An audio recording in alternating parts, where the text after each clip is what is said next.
सांग मैंने आपण मैंने केबे चश्मारे नड़िया तेल पकई कि पकई ना ना आज टिप्स देखला पर पूरा चमकी पड़े। Hi friends, welcome back my YouTube channel. केमती अच्छा समस्ते ईश्वर कृपार समस्ते भल थे।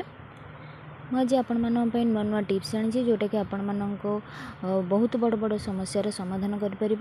तो चलते देखी ना मो फास्ट टिप्स कौन अच्छी। फास्ट टिप्स अच्छी मेरे एमती क्लथ क्लिप को लेकर। तो ये क्लथ क्लिप तो आमर बहुत सारा कम आसी थाए। एथिरे मु कौन आपण मानू देखेबी, चलते देखी ना। तो ये जिनस गुड़ाक टी छोट छोट होता है, तो कौटी रही जाए तो आम से ठीक समय पाई न था।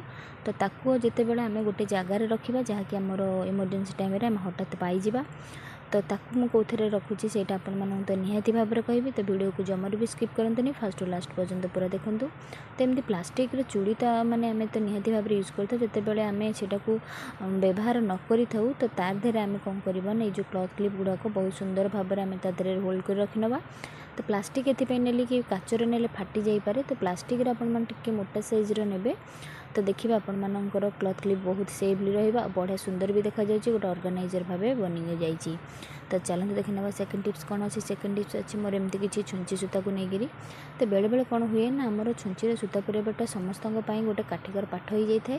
कहीं छुंचीर सूता पुराइबाटा समस्त पाखे संभव न था, अन्यर साहाय्य नाकू पड़ी था। तो आज जो टिप्सटा आपण सहित शेयर करी सेटा आपण मैंने निजे घरे आराम से करेंगे। कहार साहाय्य आपण मानक दरकार पड़ो ना। और सेटा हूँ पेस्ट, व्हाइट कोलगेट पेस्ट आपण मैंने अल्प ने बेसी आवश्यक पड़ोनी। देखो मुझे केतिक अल्प टी नौ। ये पेस्ट साहाय्य आम केमी कौन करवा से आपण मानक आगू कहबी। तो वीडियो को फुल वॉच करूँ। जदि भल लगे लाइक शेयर कमेंट करने जमा भूलें। तो सूतार जो पार्ट आम छुंची तर रखी भर्ती करवा से पार्ट को आपण मान गोटे पेस्ट लगेबार अच्छे। पेस्ट लगे द्वारा सूतार पार्टा कौन हुए ना टी हार्ड हो जाए है, जहाँकि आमको छुंची पुराइबा बहुत सहज होता है।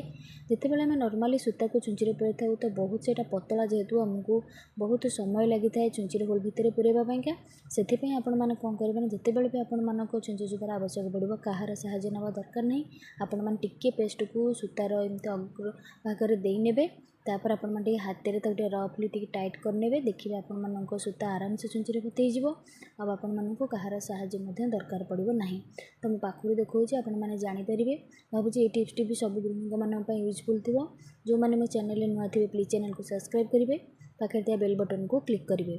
तो नेक्स्ट टिप्स हो मोर चश्मा को लेकिन। तो चश्मा उपर नड़िया तेल आम कौन पकईबा। तो डेली लाइफ रे जो मैंने छोट टू बड़ पर्यंत चश्मार तो आवश्यकता समस्त पड़ता है। जो मैंने विशेषकर बाहर को जाती कम करती तो से कौन हुए ना ग्लासटा आमर बहुत असना हो जाए, जहाँकि आमको बाहर क्लीनर आणिक सफा करने पड़े, जेहेतु आमर यहाँ सब दरकार पड़ता है। तो जदि आपण मैंने कौन ट्रावेलिंग में जाऊँच जुआर जाऊँच तो ये जिनस को आपने आराम से क्यारी करके तो नहीं पारे। तो नड़िया तेल को आपण मैंने गोटे ड्रप देवाक पड़ो, बेसी देवाक पड़ोनी। नड़िया तेल बहुत बढ़िया क्लीनर भाव काम करते हैं। आपण अजथारे भी पैसा खर्च करने भी पड़ोनी। तो यही जिनस को आपण मैंने घरे करेंगे। तो चश्मा जिते आप डेली का डेली यूज कर क्लीन करने आपण मैंने एमती नड़िया तेल टी यूज करने। तो ग्लास आगपट पछपटे टी लगे ने। तापर आपण मैंने गोटे कॉटन साहाय्य आपण मैंने बा कॉटन कपड़ा साहाय्य आपण मैंने भलक क्लीन करने, जहाँफल कि आप चश्मार जहाँ भी असना थी ता भलक बाहरी जीव। आपण मानकर चश्मार जहाँ भी स्क्रैचेस थी ता भी आपण मानकर आस्ते आस्ते मेल्ट हो जहाँकि आपण मानक जना ही पड़ोनी। तो से आपण मैंने देखुचे मार्केट कौन से क्लीनर आने को आपण मानक पड़ोनी। घरे थी यही नड़िया तेल आपण मैंने माने चश्मा को भलक क्लीन करेंगे।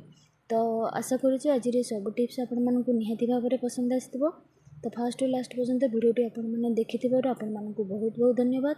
तो यही सब टिप्स भितर आपण मानक कौन को टिप्सटी आपण मानक बहुत भल लगे ताहा मते कमेंट सेक्शन में निहाती भाव में जनइबे। आ जो मैंने मो चैनल नुआ थे चैनल को सब्सक्राइब करेंगे, जहाँफल कि आपण मैंने डेली का डेली रे आपण मैंने नुआ नुआ यूनिक वीडियो सब आपण मानी आणुची, जहाँकि आपण मानक डेली लाइफ रे निहाती भाव में काम आसो।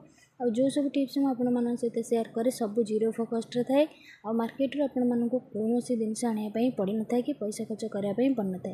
तो देखो आपण मानक टिके सफा करने पड़ो। तापर आपण माने फ्रेम को आपण माने यही ऑयल रे भलक क्लीन करेंगे, जहाँकि आपण मानक फ्रेम आहरी जीव। रहुछि जय जगन्नाथ।